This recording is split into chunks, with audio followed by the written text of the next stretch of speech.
하나님이 우리에게 주시는 귀한 말씀은 구약성경 출애굽기 6장 13절입니다. 온라인 동참하는 여러분도 다 함께 성경을 펴시고 말씀 속으로 같이 들어가 보실까요?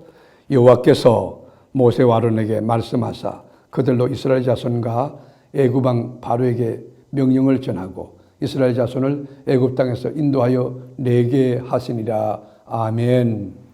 야곱의 장자 르우벤과 시므온과 레위까지 말입니다. 그 중에서도 핵심은 레위 족보입니다. 르우벤, 시므온, 레위의 공통점이 뭡니까? 이게 왕의 족보 아닙니다. 영웅의 족보 아닙니다. 스타의 족보가 아닙니다. 야곱으로부터 저주를 받았던 별볼이는 흙수저의 그런 인생들이에요. 신분도 그 비천하고 환경, 스펙, 배경 관계없이 하나님은 이런 사람을 들었었다는 것이죠. 오늘 본문도 하나님은 애굽의 노예들을 군대로 사용하십니다.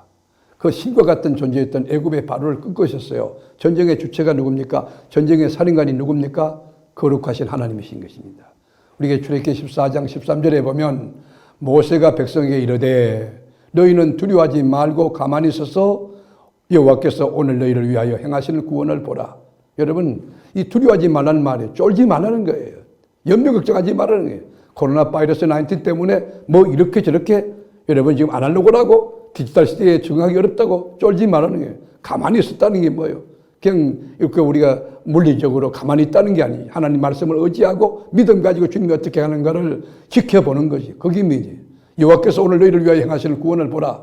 너희가 오늘 본 애굽 사람을 영원히 다시 보지 못하리라. 여호와께서 너희를 위하여 싸우시니 너희는 가만히 있을지니라. 여러분, 이스라엘 민족은 어떤 사람입니까? 대단히 큰 민족인가요? 위대한 민족인가요? 성경의 정은 한번 보시죠. 신명기 7장 6절에 너는 여호와 내 하나님의 성민이라. 네 하나님 여호와께서 지상 만민 중에서 너를 자기 기업의 백성으로 택하셨나니 여호와께서 너희를 기뻐하시고 너희를 택하시면 너희가 다른 민족보다 수요가 많기 때문이 아니니라. 너희는 오히려 모든 민족 중에 가장 적으니라. 여호와께서 다만 너희를 사랑하심으로 말미암아 또는 너희의 조상들에게 하신 맹세를 지키려 하심으로 말미암아 자기의 권능의 손으로 너희를 인도하여 내시되 너희를 그 종되었던 집에서 애굽 왕 바로의 손에서 속량하셨나니. 그렇습니다. 여러분, 하나님은요 어떤 조건과 상황과 환경, 스펙이라든지 지위라든지 그런 거 여러분 통해서 일하는 거 아니에요. 하나님의 전법은 단순해요. 먼저 순종하느냐 보는 거예요. 난공불락의 여리고 성도 하나님의 언약을 믿느냐 안 믿느냐. 여러분, 순종과 불순종에서 성공과 실패가 그 결정되는 거예요. 하나님 말씀을 믿고 매일 한 바퀴씩 돌고 6해 동안 돌아라. 7일 때는 7번 돌아라. 여러분, 어린 것들 데리고 이 병든 분들, 노인들 모시고 여러분 성을 돈다는 거 얼마나 어려워요. 말하지 말고 들어라. 불평하지 말라는 거예요. 여러분, 코로나 바이러스 가운데 힘들고 어렵지만 여러분이 불평하면 안 됩니다. 마귀 역사합니다.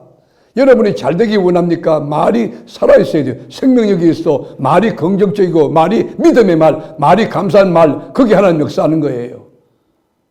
그럴 때 여리고성이 무너진 거 아닙니까? 6절에 보면 모세와 아론이 여호와께서 자기의 명하신 대로 곧 그대로 행하였더라. 이 말이 뭐예요? 모세가 또 아론이 하나님 말씀이 명령하시면 그대로 행했대요. 힘들고 안 될 것 같고 힘들고 어려워도 그대로 나간 거예요. 여러분, 교회 신앙생활도 마찬가지예요. 무슨 정부가 이야기하면 잘 듣고 여러분 무슨 질병본부 얘기하면 잘 듣고 그런 거 말고 하나님 말씀이 기준과 원칙이 되어서 말씀을 딱 붙들고 세상법도 지키면서 하나님의 백성으로서 예배도 드리면서 이렇게 나가는 것. 이게 뭐예요? 모세와 아론이 여호와께서 자기들에게 명하신 대로 곧 그대로 행하였더라 하는 그 말씀과 같은 거 아닙니까? 하나님의 전쟁의 승리의 법칙이 뭡니까? 매뉴얼이 뭡니까? 순종이에요. 또 하나 거룩한 거예요. 물리적인 건물, 군사력 그런 게 아닙니다. 하나님의 전쟁에 필요한 것은 거룩함이, 성결한 것입니다. 세상에서 가장 강력했던 애국 군대를 하나님은 6월절 밤에 박살냈어요. 그게 뭘까요? 여러분, 예수의 어린 양 피, 문설주와 임방에 여러분 어린 양의 피를 바른 히브리 민족들은 다 살았어요. 그러나 절대 권력까지 했던 여러분 애국 왕, 그 여러분 왕부터 이 왕국에서부터 모든 장자 가축까지 다 죽어나갔습니다. 하나님이 심판했어요. 저주를 퍼부었어요. 여러분 홍해 도화 사건도 어떻습니까? 어린 양의 피가 있는 노예 민족 히브리 민족을 건너가는 거예요. 그러나 애국 군대는요, 권력 있고 계급 높고 명령 있고 그렇지만 다 수장되었어요. 우리가 북이 영화의 대명사 솔로몬 한번 보실래요? 병거가 1,400성이에요. 마병이 12,000명이에요. 은금이 풍부하여 돌 같았어요. 근데 여러분, 솔로몬은 그가 섬겼던 나라를 우상국가 만들었어요. 남북을 분열시킨 비운의 왕이 되었습니다. 왜일까요? 거룩함의 부재이기 때문입니다.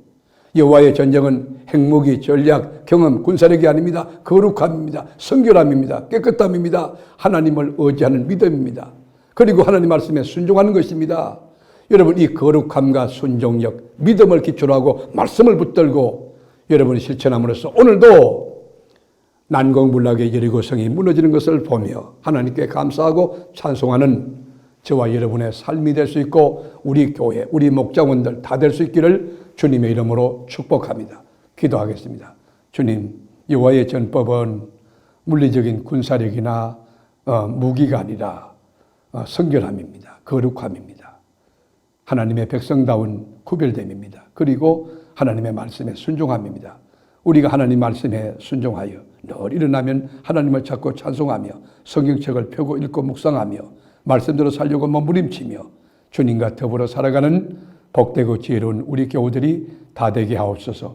우리 교구, 우리 기관 또 목장장들 그리고 전 성들 불꽃 같은 주로 지켜주시고 말씀 가운데 거하며 하나님을 경외하는 믿음으로 자신을 잘 지켜 성결하게 거룩하게 구별되게 사는 생각도 구별되고 말도 구별되고 삶도 구별된 저희들이 되고 하나님 말씀에 순종하여 하나님 기도하라면 기도하고 또 성경 보라고 하면 성경 읽고 예배드리면 예배 읽고 매일 아침 이 말씀으로 하루를 여는 새벽에 말씀을 통하여 삶의 좌표를 설정하고 승리해가는 저희들이 되게 하여 주시옵소서. 예수님의 이름으로 간절히 축복하며 기도드리옵나이다. 아멘.